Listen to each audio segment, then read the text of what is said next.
नमस्ते, स्वागत है हमारे पॉडकास्ट जीवन का दर्शन में। मैं हूं आपका मेजबान और आज हम बात करने जा रहे हैं एक ऐसे व्यक्तित्व की जिनका नाम भारतीय इतिहास और पौराणिक कथाओं में अमर है। हम बात कर रहे हैं महर्षि विश्वामित्र की, जिन्होंने एक राजा से ऋषि बनने का अद्भुत सफर तय किया। उनकी कहानी न केवल प्रेरणादायक है, बल्कि हमें सिखाती है कि दृढ़ संकल्प और तपस्या से असंभव को भी संभव बनाया जा सकता है। तो चलिए इस रोमांचक और प्रेरक जीवन यात्रा को शुरू करते हैं। विश्वामित्र का जन्म एक राजा के रूप में हुआ था। वे कुशिक वंश के राजा गाधी के पुत्र थे और उनका नाम पहले कौशिक था। गाधी एक शक्तिशाली और प्रभावशाली राजा थे और विश्वामित्र भी अपने पिता की तरह ही एक कुशल योद्धा और राजा बने। उस समय राजा होने का मतलब था शक्ति, वैभव और प्रभुत्व। विश्वामित्र के पास सब कुछ था, एक विशाल साम्राज्य, सेना और अपार धन दौलत। लेकिन क्या आप जानते हैं, उनकी जिंदगी में एक ऐसा मोड़ आया जिसने सब कुछ बदल दिया। ये कहानी केवल शक्ति और युद्ध की नहीं, बल्कि आत्म खोज और आध्यात्मिक जागृति की है। बात उस समय की है जब विश्वामित्र एक बार अपनी सेना के साथ जंगल से गुजर रहे थे। रास्ते में उन्हें भूख और प्यास लगी। तभी उनकी नजर एक आश्रम पर पड़ी। ये आश्रम था महर्षि वशिष्ठ का। वशिष्ठ उस समय के सबसे बड़े ऋषियों में से एक थे, जिनकी तपस्या और ज्ञान की ख्याति दूर दूर तक फैली थी। विश्वामित्र ने सोचा कि वे इस आश्रम में कुछ देर रुककर भोजन और पानी ले सकते हैं। जब वे आश्रम पहुंचे तो वशिष्ठ ने उनका बड़े आदर के साथ स्वागत किया। विश्वामित्र को यह देखकर आश्चर्य हुआ कि एक साधारण से आश्रम में इतना भोजन और संसाधन कैसे हो सकते हैं। वशिष्ठ ने बताया कि ये सब उनकी कामधेनु गाय की कृपा से संभव है। कामधेनु एक दिव्य गाय थी जो किसी भी इच्छा को पूरा कर सकती थी। विश्वामित्र को यह बात पसंद नहीं आई। एक राजा के रूप में उनका अहंकार जाग गया। उन्होंने सोचा कि ऐसी चमत्कारी गाय तो उनके महल में होनी चाहिए, न कि एक साधु के आश्रम में। उन्होंने वशिष्ठ से कामधेनु मांगी, लेकिन वशिष्ठ ने मना कर दिया। वे बोले, ये गाय मेरे आश्रम की सेवा के लिए है, इसे मैं नहीं दे सकता। विश्वामित्र क्रोधित हो गए।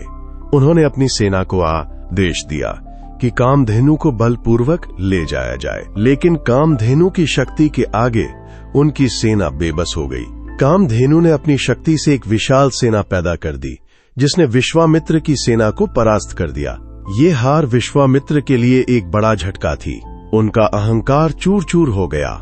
पहली बार उन्हें एहसास हुआ कि शारीरिक शक्ति और सैन्य बल से ज्यादा शक्तिशाली कुछ और भी है। वो है तपस्या और आध्यात्मिक बल। उस दिन विश्वामित्र ने ठान लिया कि वे भी ऐसी शक्ति हासिल करेंगे। उन्होंने अपने राजपाट को त्याग दिया और एक ऋषि बनने का संकल्प लिया। ये उनके जीवन का सबसे बड़ा टर्निंग पॉइंट था। एक राजा जिसके पास सब कुछ था, उसने सब कुछ छोड़कर जंगल में तपस्या करने का फैसला किया। क्या आप कल्पना कर सकते हैं कि यह कितना कठिन निर्णय रहा होगा? विश्वामित्र की तपस्या की कहानियां हमें सिखाती हैं कि सफलता का रास्ता कभी आसान नहीं होता। उन्होंने वर्षों तक कठोर तपस्या की।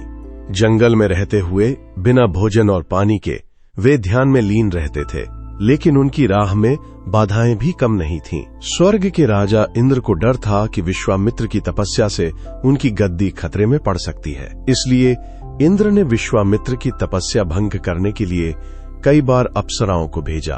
एक बार उन्होंने मेनका नाम की अप्सरा को भेजा, जो अपनी सुंदरता के लिए जानी जाती थी। मेनका ने विश्वामित्र को लुभाने की पूरी कोशिश की और एक बार तो विश्वामित्र भी अपने संकल्प से डगमगाए। मेनका के साथ उनके संबंध से एक पुत्री का जन्म हुआ, जिसका नाम शकुंतला रखा गया। लेकिन बाद में विश्वामित्र को अपनी गलती का एहसास हुआ। उन्होंने फिर से तपस्या शुरू की और इस बार अपने मन को पूरी तरह से नियंत्रित कर लिया। ये घटना हमें सिखाती है कि इंसान गलतियां कर सकता है, लेकिन महत्वपूर्ण ये है कि वो अपनी गलतियों से सीखे और फिर से उठ खड़ा हो। विश्वामित्र ने ऐसा ही किया। उनकी तपस्या इतनी गहन थी कि अंततः ब्रह्मा जी को स्वयं प्रकट होना पड़ा। ब्रह्मा जी ने उन्हें ऋषि की उपाधि दी, लेकिन विश्वामित्र इससे संतुष्ट नहीं हुए।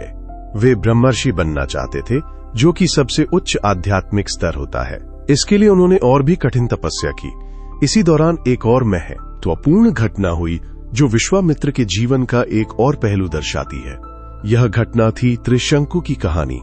त्रिशंकु एक राजा थे जिन्हें उनके गुरु वशिष्ठ ने श्राप दिया था कि वे न तो धरती पर रह सकते हैं और न ही स्वर्ग में। त्रिशंकु ने विश्वामित्र से मदद मांगी। विश्वामित्र, जो पहले खुद वशिष्ठ से हार चुके थे, ने इस बार अपनी तपस्या की शक्ति से त्रिशंकु को स्वर्ग भेजने का संकल्प लिया। उन्होंने एक विशेष यज्ञ किया और अपनी शक्ति से त्रिशंकु को स्वर्ग की ओर भेजा, लेकिन इंद्र ने त्रिशंकु को स्वर्ग में प्रवेश नहीं करने दिया। तब विश्वामित्र ने अपनी तपस्या की शक्ति से एक नया स्वर्ग ही बना दिया।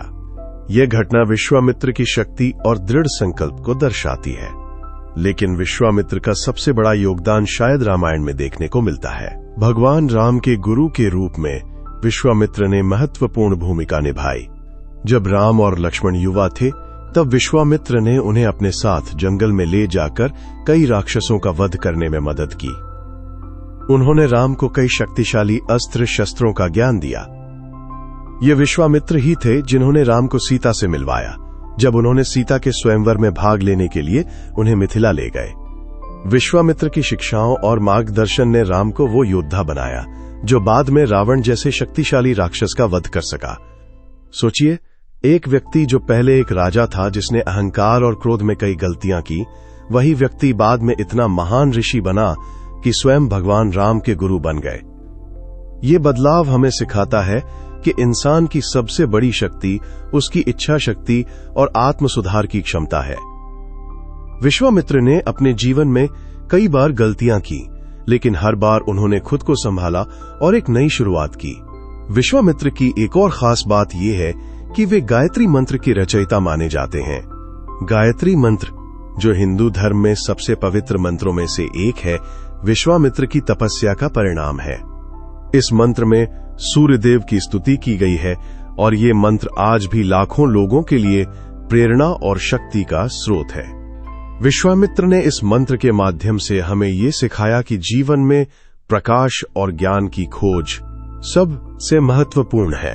अब अगर हम विश्वामित्र के जीवन की चुनौतियों की बात करें, तो उनकी सबसे बड़ी चुनौती थी उनका अहंकार और क्रोध। एक राजा के रूप में वे हमेशा शक्ति और प्रभुत्व की चाह में रहे, लेकिन जब उन्होंने तपस्या का रास्ता चुना तो उन्हें अपने अहंकार को त्यागना पड़ा। ये आसान नहीं था। कई बार वे विफल हुए, कई बार उनका मन डगमगाया, लेकिन हर बार उन्होंने खुद को फिर से उठाया। उनकी दूसरी बड़ी चुनौती थी वशिष्ठ के साथ उनका संघर्ष। वशिष्ठ और विश्वामित्र का रिश्ता हमेशा तनावपूर्ण रहा, लेकिन अंततः विश्वामित्र ने अपनी तपस्या से वो सम्मान हासिल किया जो वशिष्ठ के पास था। यह हमें सिखाता है कि प्रतिस्पर्धा हमें बेहतर बनने के लिए प्रेरित कर सकती है, अगर हम उसे सही दिशा में ले जाएं। विश्वामित्र के जीवन से हमें कई सबक मिलते हैं। पहला, कि जीवन में बदलाव संभव है, चाहे आपकी शुरुआत कैसी भी हो। एक राजा से ऋषि बनने का सफर हमें बताता है कि अगर मन में संकल्प हो तो कोई भी लक्ष्य असंभव नहीं है। दूसरा, कि गलतियां करना मानव स्वभाव है, लेकिन उन गलतियों से सीखना और आगे बढ़ना ही हमें महान बनाता है। और तीसरा, कि तपस्या और आत्मनियंत्रण से हम किसी भी बाधा को पार कर सकते हैं। अब जब हम विश्वामित्र के जीवन की इस यात्रा को समाप्त करने जा रहे हैं, तो मैं आपसे एक सवाल पूछना चाहता हूं। क्या आपके जीवन में कोई ऐसा क्षण आया है जब आपको सब कुछ छोड़कर एक नई शुरुआत करनी पड़ी हो? या क्या आपने कभी अपने अहंकार को त्याग कर किसी बड़े लक्ष्य की ओर कदम बढ़ाया हो? विश्वामित्र की कहानी हमें याद दिलाती है कि जीवन में हर दिन एक नई शुरुआत का मौका होता है। उनकी विरासत आज भी हमारे बीच जीवित है, चाहे वो गायत्री मंत्र के रूप में हो या रामायण में उनके योगदान के रूप में। विश्वामित्र एक ऐसे व्यक्ति थे जिन्होंने शक्ति और वैभव को छोड़कर ज्ञान और तपस्या को चुना। उन्होंने हमें सिखाया कि सच्ची शक्ति बाहर नहीं, बल्कि हमारे अंदर होती है। उनकी कहानी हमें प्रेरित करती है कि हम अपने जीवन में भी ऐसी ही दृढ़ता और संकल्प के साथ आगे बढ़ें। तो दोस्तों, ये थी महर्षि विश्वामित्र की प्रेरक जीवन गाथा। अगर आपको ये कहानी पसंद आई हो तो हमें जरूर बताएं। जीवन का दर्शन के इस एपिसोड को सुनने के लिए धन्यवाद। अगली बार फिर मिलेंगे एक नई कहानी, एक नई प्रेरणा के साथ। तब तक के लिए नमस्ते और अपना ख्याल रखें।